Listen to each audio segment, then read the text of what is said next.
Na capacitação tecnológica da integração lavoura, pecuária, floresta, você vai conferir como ajudar a proteger a água e o ar na propriedade rural. Vamos acompanhar.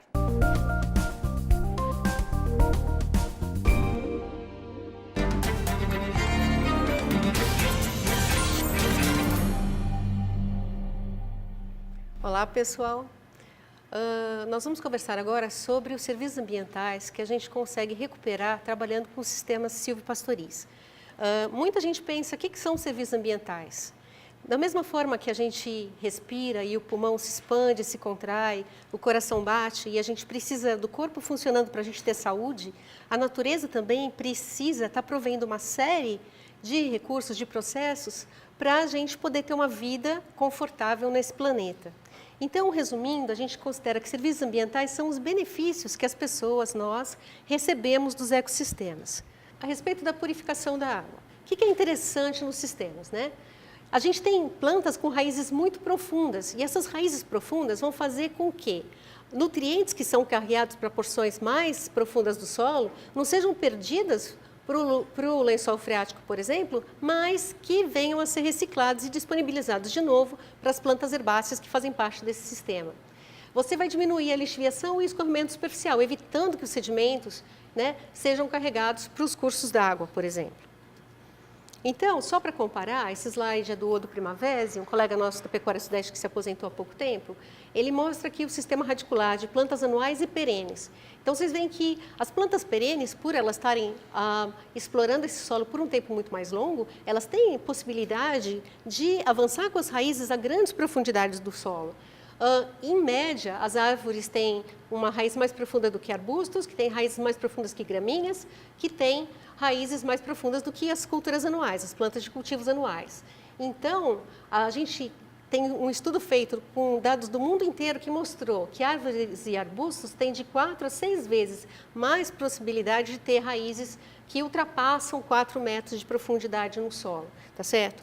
Isso, então, é uma vantagem muito grande para a gente aproveitar os recursos que o solo pode oferecer.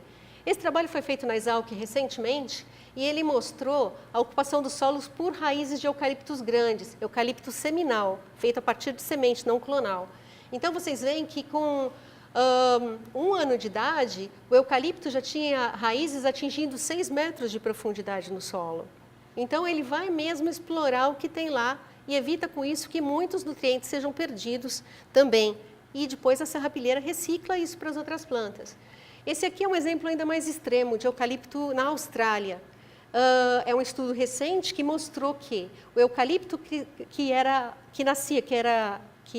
existia sob uma jazida de ouro, ele conseguia, através da água que tinha no solo, absorver esse ouro e mostrar o ouro na folha e na casca. E essa jazida estava a 40 metros de profundidade. E já existiam relatos de eucaliptos, no caso eucaliptus marginata, de raízes tão profundas assim. Então, vocês podem imaginar o tanto que a gente consegue aproveitar melhor as características do solo, os nutrientes que você tem lá, pela presença de vegetação perene. Esse outro trabalho é um trabalho mais antigo, feito na África, e ele mostra uma situação em que você tinha uma plantação de milho, e no caso da plantação de milho, você tinha uma alta concentração de nitrato até 4 metros de profundidade, tá certo? Que chegava a 199 quilos de nitrogênio por hectare. Tá? Posteriormente, depois do plantio desse milho, foi plantada a Sesbania sesbam, uma leguminosa que fixa nitrogênio. E depois de 15 meses, foi avaliado esse mesmo solo onde o milho tinha sido plantado e a concentração de nitrogênio baixou para 51 quilos de nitrogênio por hectare, mostrando a capacidade, então, das árvores de evitarem com que um potencial poluente chegue para o lençol freático e, mais do que isso, seja reciclado e disponibilizado. Outra coisa interessante é em relação ao fósforo. Existe uma grande preocupação com a possibilidade de lixiviação do fósforo que é aplicado nos cultivos agrícolas, por exemplo, na pastagem, e que chegue nos rios. E quando a gente trabalha com as árvores, como a gente consegue diminuir muito o escoamento superficial e a gente consegue segurar essas partículas de solo, por todas aquelas razões que eu já comentei, a gente também consegue evitar muito com que o fósforo alcance os rios, tá certo? Então, como a gente sabe que 80% mais ou menos do fósforo está ligado ao sedimento, a hora que você segura o sedimento, esse fósforo também não fica disponível na água dos rios. Outros trabalhos mostraram também a importância da presença das árvores, da presença dessas barreiras, para evitar que outros contaminantes, como sulfas, antibióticos e pesticidas, também cheguem nos rios, também atinjam os reservatórios. E isso por vários motivos: aumento da capacidade de infiltração, redução da velocidade da água, que levaria esse sedimento até o rio, favorecimento de comunidades microbianas que podem degradar os agroquímicos. A gente vai ver que as condições de solo no sistema silvopastoril favorecem muito a vida do solo. E por conta disso, a gente consegue também degradar aqueles agroquímicos que, de outra maneira, chegariam rapidamente até os rios. E melhorar a capacidade do solo de reter e absorvendo esses contaminantes.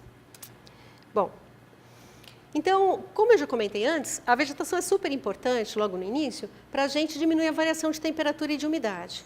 Uma superfície que é coberta por água, em comparação a uma superfície que é coberta por uma floresta, por exemplo, essa superfície aqui, com a floresta, tem uma área, né, 4 a 10 vezes maior evapotranspirante do que aquela área lá de água, tá? Por causa de todas as plantas que vão estar crescendo ali, de toda a superfície que a planta vai ter para evapotranspirar. Então, as árvores, em relação a essa questão, elas ajudam pela interceptação da radiação solar. A copa da árvore não vai deixar com que a radiação chegue até o solo. A gente tem a evapotranspiração ocorrendo. Nesse fenômeno em que a planta transpira, na transformação da água do estado líquido para o estado gasoso, a gente usa energia da atmosfera e com isso ajuda a reduzir a temperatura. A árvore funciona como um quebra-vento, tá? Então faz com que aqueles ventos que estejam chegando não levem a água que está no solo embora, ou a água que está na atmosfera embora. E tudo isso vai ajudar também a melhorar a deposição de materiais, as mudanças que a gente vai ter nas características do solo vão ajudar também a infiltração da água da chuva, que vai estar lá presente para que a planta tenha água, que ela possa jogar para a atmosfera. Então, o que a gente não quer é uma situação como aquela da pastagem degradada. A gente tem uma superfície seca, não sombreada, que não tem praticamente estrutura vaporizadora. Isso aqui é, assim, a receita para você ter mais calor numa determinada área, né? É tudo que a gente tem que evitar. Então, como eu comentei antes, a gente no deserto tem uma situação como aquela, em que você tem temperaturas de até 50 graus, que você não tem água nenhuma para ajudar a moderar a situação do calor e manutenção da umidade relativa do ar.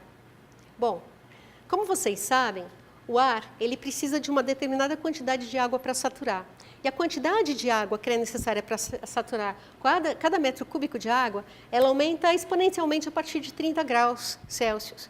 Se a gente tem árvores lá que têm acesso a camadas mais profundas do solo, e vocês sabem que o solo seca de cima para baixo, e essa árvore consegue pegar essa água e lançar para a atmosfera, ela ajuda então a manter a umidade do ar mais estável. E como a demanda atmosférica por água ela existe mesmo, se não tiver árvore lá, quem vai ter que jogar essa água para a atmosfera são os cultivos agrícolas ou as pastagens, tá certo? E se a gente não tiver condição de prover essa água dessa outra maneira, pelas árvores, o que vai acontecer? As plantas vão fechar estômago e vão parar de produzir. Então, a gente vai ter também queda de produção num ambiente como esse, tá certo? Quando a gente tem uma situação como essa ilustrada nesse slide, em que você tenha muita vegetação, com uma pequena área em que você tem uma situação não ideal, a área que está tamponando, a área que está em volta dessa pequena área, vai tamponar a situação e a gente não vai ter problemas com fortes ventos, redução drástica da umidade do ar e coisa que o valha. Já numa situação como a direita, que infelizmente é muito comum na região centro-oeste, a gente observa que a água que essa árvore vai transpirar para a atmosfera para tentar manter a umidade relativa do ar, vai fazer com que o solo em volta dela esteja mais seco do que o solo numa outra área de pastagem, tá certo? E também não vai impedir com que se formem ventos, né, que vão levar o pouco de água que tem aí embora e também que essa região esquente pela forma como os raios solares vão bater diretamente nessa terra descoberta. Bom, A gente vai comentar um pouquinho também sobre o potencial que o sistema silvopastoril tem de reduzir a emissão de gases de efeito estufa e, então, colaborar para minimizar os efeitos das mudanças climáticas. Primeiro que a gente tem uma grande capacidade de fixação de carbono, porque a gente tem muita fotossíntese, a gente tem elementos explorando vários estratos, né? Isso tudo ajuda a produzir muita massa verde. Então, a gente vai ter o carbono fixado não só na massa da parte aérea do solo, mas também nas raízes, né? Que vão produzir serrapilheira, que vão se decompor e formar aquele solo. Bom, outra coisa é que a gente tem como aumentar muito a eficiência da produção. Isso vai ter impactos, então, na emissão de gases de efeito estufa por quilo de bem produzido. Uma outra forma da gente conseguir melhorar justamente essa eficiência de produção é que a gente consegue melhorar o valor nutricional da dieta que a gente oferece para os animais. Se a gente trabalha no sistema silvopastoril só de árvores com pastagem, especialmente se a gente trabalha com árvores que fixam nitrogênio, a gente consegue melhorar bastante a fertilidade do solo e também a quantidade de nitrogênio disponível nas gramíneas, né? A gente também tem essa melhor ciclagem de nutrientes, por essas razões que eu comentei todas. A planta chega lá embaixo, ela acessa reservatórios que a gramínea não tem acesso e disponibiliza isso pela serrapilheira. E também, se a gente trabalhar com leguminosas lenhosas, muitas dessas leguminosas elas são forrageiras e elas podem ser usadas para suplementar dietas de animais. Então, por exemplo, na região nordeste do Brasil, é comum um sistema silvopastoril com gliricídia associada à pastagem. E essa gliricídia ela vai servir para alimentar esses animais e, com isso, melhorar a produtividade desse rebanho. Só para ilustrar um pouco a situação que a gente encontra, aqui tem a produtividade de biomassa para os diferentes biomas do planeta. Como vocês veem ali, em florestas tropicais, a gente tem 165 toneladas de carbono por hectare armazenado nas plantas e 83 armazenados no solo. Na situação de floresta temperada, muda um pouco de figura, o maior depósito é no solo, tá certo? E na plantação cultivada, no caso, na cultivo agrícola, a gente vai ter uma quantidade muito pequena na planta. A maior parte desse carbono ele vai estar ligado ao carbono que é encontrado no solo. Então, é uma situação, se você comparar os valores de um cultivo agrícola com aqueles valores que você consegue nas árvores, vocês vão ver que a diferença é muito grande. E trabalhando com sistemas agroflorestais, seja o sistema silvio-agrícola, seja um sistema em que você coloca as árvores junto com a agricultura, você já muda bastante essa situação do sistema agrícola, tá certo? Dos agroecossistemas, permitindo com que a concentração de carbono aumente bastante. Mais ou menos 50% do carbono que é assimilado, ele é transportado para o solo. De que maneira? Pelo crescimento radicular, por exudados da raiz e pela decomposição da serrapilheira. Então, qualquer prática que a gente possa lançar mão, que aumente a produção de matéria seca, pode ser mesmo adubação, coisa que o valha, você vai aumentar a quantidade de material vegetal que vai devolvido para aquele solo e com isso vai ajudar a aumentar o estoque de carbono do solo. A incorporação de leguminosas fixadoras de nitrogênio nos sistemas de produção pode colaborar muito para a gente conseguir minimizar a necessidade de usar tanto adubo nitrogenado, tá certo? Quando a gente vai procurar estimativas de balanço de carbono nos diferentes sistemas na literatura, a gente encontra uma variedade muito grande de informação, de resultados muito, às vezes, divergentes, porque a gente trabalha com muita estimativa. Então, eu trouxe esses dados para vocês só para ilustrar uma possibilidade, tá? Então, estima-se que sistemas agroflorestais, dentre os quais a gente tem sistemas silvopastoris, eles possam armazenar de 0,29 a 15,21 megagramas, toneladas de carbono por hectare por ano acima do solo, e de 30 a 300 megagramas por hectare por ano até 1 metro de profundidade do solo. Geralmente, em sistemas que são implantados em áreas mais secas, né? Em áreas, por exemplo, em áreas mais próximas do deserto do Subsaara, na África, você tem uma produção menor, lógico, de matéria orgânica. Já em sistemas úmidos e quentes, a gente tem uma produção bem maior de carbono também, consequentemente de matéria orgânica e, consequentemente, de carbono. E existem estudos que mostram que o acúmulo do carbono orgânico ele aumenta em função do aumento da diversidade e da densidade de árvores. As árvores sendo diversas, você tendo plantas diversas, lógico que você consegue explorar mais os recursos que você tem disponível, tá certo? E essa é uma das razões por que você tem esse aumento do acúmulo de carbono. Para ilustrar para vocês a possibilidade da gente aumentar a eficiência de produção no sistema silvopastoril, eu trouxe um exemplo que é de um tipo de sistema que é utilizado em vários países da América Latina, que é o sistema silvopastoril intensivo, que está começando a chegar no Brasil.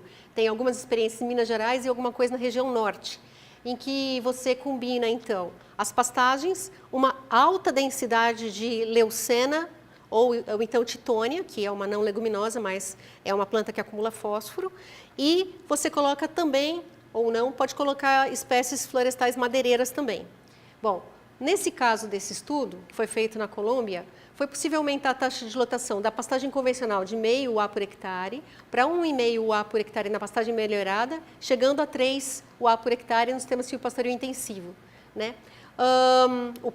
A quantidade de carne produzida por hectare ano passou de 67,5 quilos na pastagem convencional para 876 quilos hectare ano no sistema silvopastoril intensivo. Então, a quantidade de hectares necessários para produzir 1 tonelada de carne de bovino por ano passou a 1,1 hectare no sistema silvopastoril intensivo em comparação aos 14,8 na pastagem convencional e a 3 na pastagem melhorada. Os dados que a gente encontra na literatura de produtividade desses sistemas silvopastoris são realmente muito impressionantes. A gente precisa lançar mão mais da capacidade de produção de biomassa dessas lenhosas fixadoras de nitrogênio como a leucena do que a gente vem trabalhando para conseguir uns impactos, uns resultados dessa ordem.